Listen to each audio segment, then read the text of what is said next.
Hi. It might seem early to be talking about it, but I don't like leaving things to the last minute.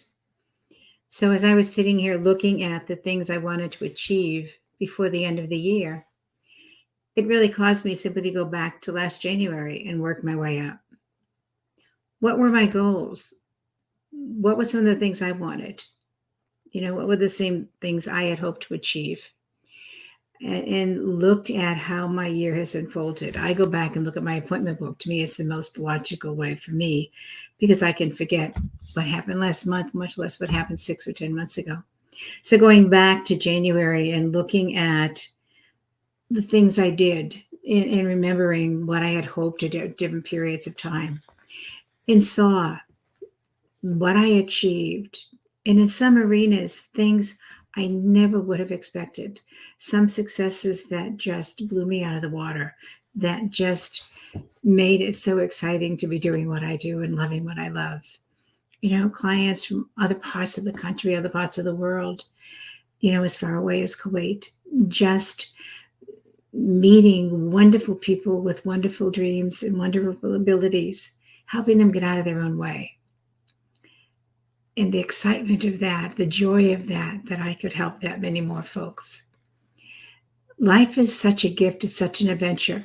And looking at what I've achieved as I go through my calendar of the year and come up realizing I've got a few more weeks here in December, more things I want to achieve. With excitement, knowing that I've accomplished some things that I wanted for 4 or 5 years. I wanted to record some of my books, do audiobooks with some of the books I've written. I've written 8 already, and haven't achieved that with all of them yet.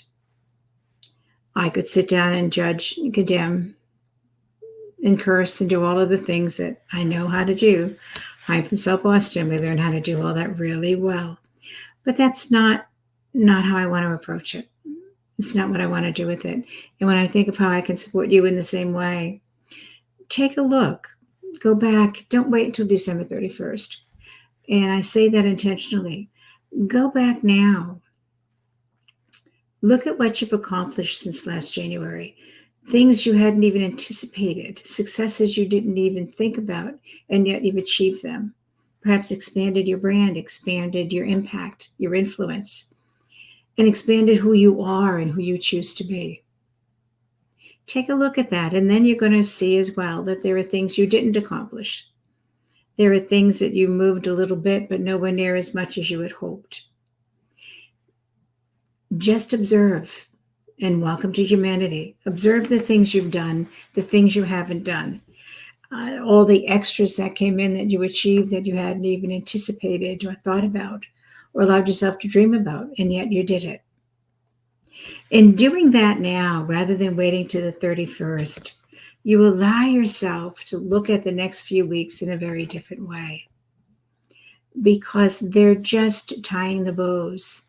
They aren't rushing to get to that next place. They aren't the ability to go into panic or go into massive disappointment or discouragement. Look at how far you've come. Look at where you wanted to go. Look at what you can do to achieve some of those goals by the end of the year, or what you can put in place to achieve them within the next quarter. Give yourself a break. Take a moment. Don't wait to the end. Do it early. Take a look at all that you've done this year, and then breathe in so you can thoroughly enjoy the next few weeks while you bring more balance into your life, even while you're working to achieve your goals. It's only the fourth quarter, 1 quarter in a year, in the many years you've been here, and God willing, the many years you have to go. So breathe and keep it in perspective.